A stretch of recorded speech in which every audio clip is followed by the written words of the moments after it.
Assalamualaikum warahmatullahi wabarakatuh.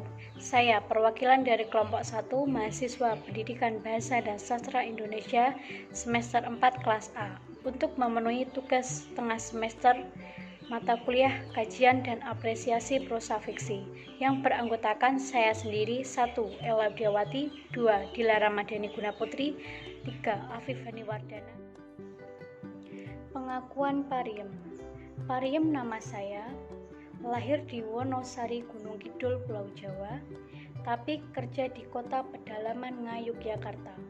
Umur saya 25 tahun sekarang, tapi nuwun sewu, tanggal lahir saya lupa, tapi saya ingat betul weton saya. Bukunya Kuningan, di bawah lindungan Betara Indra, Jumat Wage waktunya ketika hari bangun fajar. Ya, Pariem saya. Saya lahir di atas amben bertikar, dengan ari-ari menyertai pula. Oleh Mbah Dukun dipotong dengan welat, tajamnya 7 kali pisau cukur. Bersama telur ayam mentah, beras, uang logam, bawang merah, dan bawang putih, gula, garam, jahe, dan kencur. Adik ari-ari jadi satu. Sehabis dibersihkan, dibungkus periuk tanah, kemudian ditanam di depan rumah.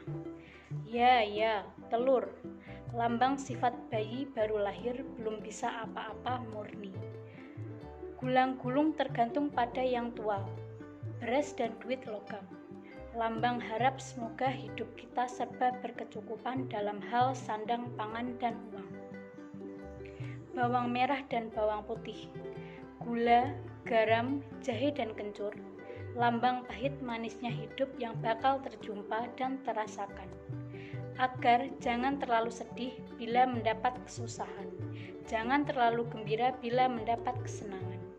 Dengan ucapan kecil, adik ari-ari pun dikubur di depan pintu sebelah kanan bila bayi laki-laki, di depan pintu sebelah kiri bila bayi perempuan, di Panjadian sampai bayi umur 8. Ya, Pariem saya. Kata bapak, nama itu membawa tuah. Dia berikan ketika saya umur 5 hari. Sepasaran bahasa populernya. Maka tersedialah ditikar di lantai, di tanah. Jenang abang lambang kesucian si jabang bayi, jenang putih lambang cahaya yang menerangi alam, ingkung ayam, lambang keutuhan badan, wadak telanjang, nasi tumpeng dan gundangan, lambang pergaulan hidup yang kelak memperkaya pengalaman, jenang sumsum, lambang harap. Semoga otot bayi simbok bayi yang melahirkan pulih segar bugar sebagai sedia kala. Dan jabang bayi kian kokoh daya kekuatannya. Dalam upacara kenduri di kampung, berkeliling para tetangga satu dusun. Duduk bersila berkalang, sedang doa dihantarkan oleh Pak Kaum. Doa keselamatan bagi simbok yang melahirkan dan doa keselamatan bagi bayi yang dilahirkan. Pada Sang Yang Murbeng Jagat bersyukur dengan mulut fasih, berterima kasih. Semoga kehadirannya diterima dan diberkati oleh alam serta segenap isinya. Tambah satulah makhluk di bumi, esok paginya dan among-among dibagikan kepada bocah-bocah. Semoga bala dan sawan jauh pergi menyingkir dari jagat saya. Pariem. Ya, nama Pariem berasal dari tembung pari. Memang, bapak saya seorang petani. Kok tapi cuma mengarap bengkok pak sosial, tidak jembar sama sekali. Hanya 3 petak kecil-kecil, letaknya di pinggir kali, untuk menyanggah hidup kami sekeluarga. Berlima, saya anak tertua, Mas, 2 adik saya lelaki dan wanita Pairin menganyam caping di rumah. Painem membantu simbok di pasar, sedang bapak seharian di sawah. Buruh sibuk mengolah tanah. Ya, Pariem saya. Iem panggilan sehari-harinya. Saya bocah gunung, melarat pula. Badan dan jiwa harta karun saya, penghidupan anugerah Sang Hyang Wisesa Jagat. Lewat bapak dan biyung yang bersenggama, penjelmaan Kama dan Ratih di jagat raya. Begitupun 2 adik saya, Pairin dan Painem. Lahir dari gua Garba simbok saya, berkat pemujaan pada dewa dan dewi asmara yang bersemayam di kahyangan cakra kembang. Jangan sampai bertanya, kenapa dua adik saya tak bernama Bambang dan Endang saja. Seorang pendeta atau pertapa punya hak mengambil nama itu. Bambang untuk anak laki-lakinya, Endang untuk anak perempuannya. Adapun hakikatnya, Bambang dan Endang adepokan, tapi pendeta dan pertapa kini tak ada. Zaman sudah menggilingnya dan lumat bersama alamnya.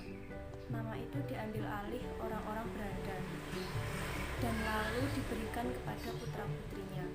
Lihatlah kini, lihatlah Bambang dan Endang anak-anak gunung juga, kayak saya. Tapi dari kalangan orang berada, Bambang dan Endang sudah menjalar ke dusun-dusun di kaki gunung untuk nama putra-putri kaum urban mampu dan kaya yang tak tahu ujung pangkal lakon. Begitulah nama membawa tuah, Upit, Bobot, dan Bebet. Dan saya sudah 3B sebagai babu kok. Itu saya indit, saya kempit, saya sandang, dan saya tayang sampai masuk ke liang kubur. Ah ya, maklum Jawa Baru mas, semua serba pakai kelas. Bangsawan dan rakyat jelata, darah biru dan darah biasa dalam keraton dan luar keraton, berbeda derajatnya, kehormatan serta kedudukannya dan dasar kehidupan yang dijadikan patokan ialah asal-usulnya. Semua terpateri di jidat jua, hembusan semangatnya tersisa dan menempel di abad kita. Oh Allah Gusti nyuwun ngapura.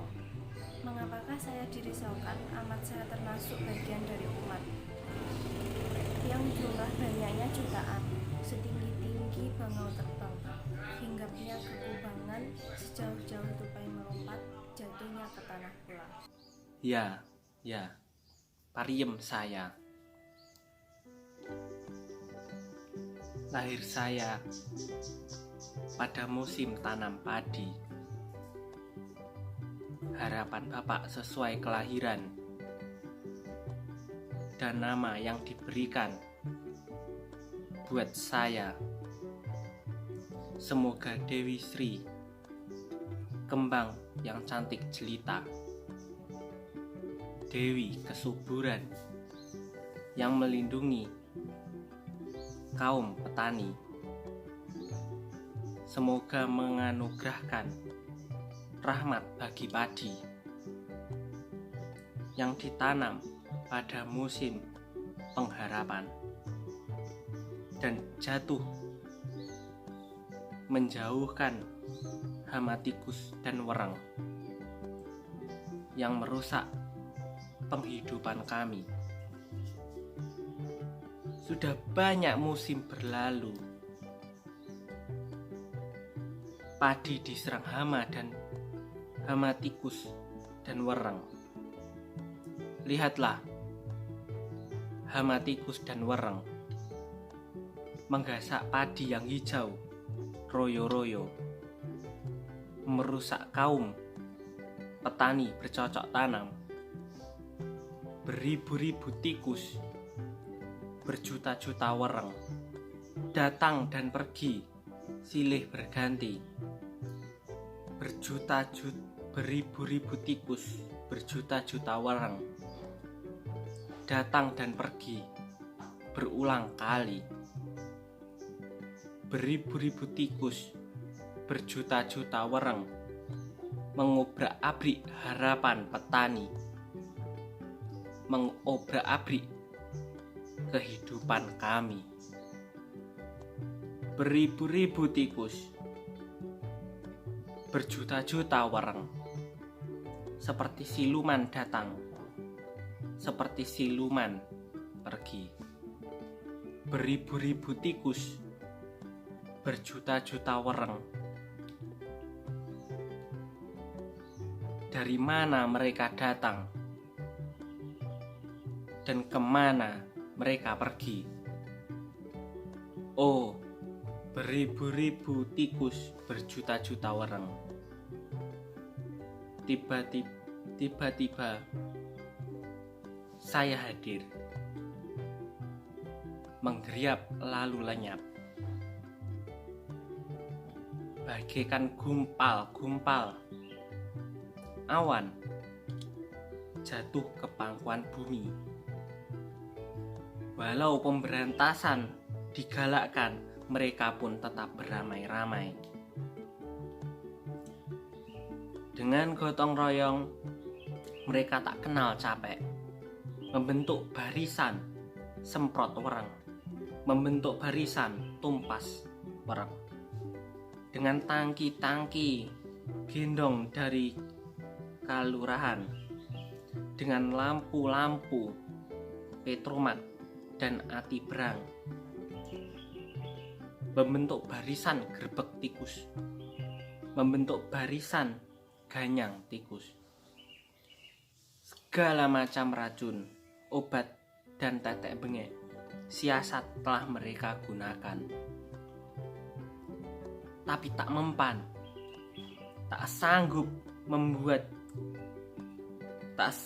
membumi, menghanguskan hama. Diri kami tak bebas dari murka. Di dalam kalang kabut perasaan dan dalam kelam runyam pikiran, tinggal kami hanya berdiam. Mohon pada Sang Hyang Maha Wikan, oh ya Allah, Gusti nyuwun ngapura, apakah ini yang namanya karma alam? Tambah banyak kemajuan dicapai, tambah banyak bencana sampai, tambah banyak hati insan serakah, tambah pula malapetaka muncul. Adapun alam bicara kepada insan, menakar tiap kesanggupan. Matahari tetap setia beredar, tapi musim tak teratur berputar. Musim kemarau dan musim penghujan sudah kacau balau jadwalnya. Angin berhembus tak tentu waktunya. Angin berhembus tak tentu arahnya. Sungsang buana, sungsang balik atas jagat orang-orang pedesaan, menggugurkan kembang-kembang padi, menggugurkan badai ribut ke bumi. Kuntum-kuntum padi, kuntum-kuntum harap, kuntum-kuntum gairah hidup kaum petani, muspra tanpa guna lagi, dan tanaman yang semula subur tak berisi gabuk, tak berbijikan padi, tinggal kapak-kapak kosong. Jauh diterbangkan angin. Mentari pagi menggoyakkan sinar. Jagat ngayuk yo, lepas dari kegelapan. Dan bunga-bunga pun berkembang, dan burung-burung pun terbang. Dalam gelora cahaya, hari pun bergema, masing-masing mengikuti irama alam.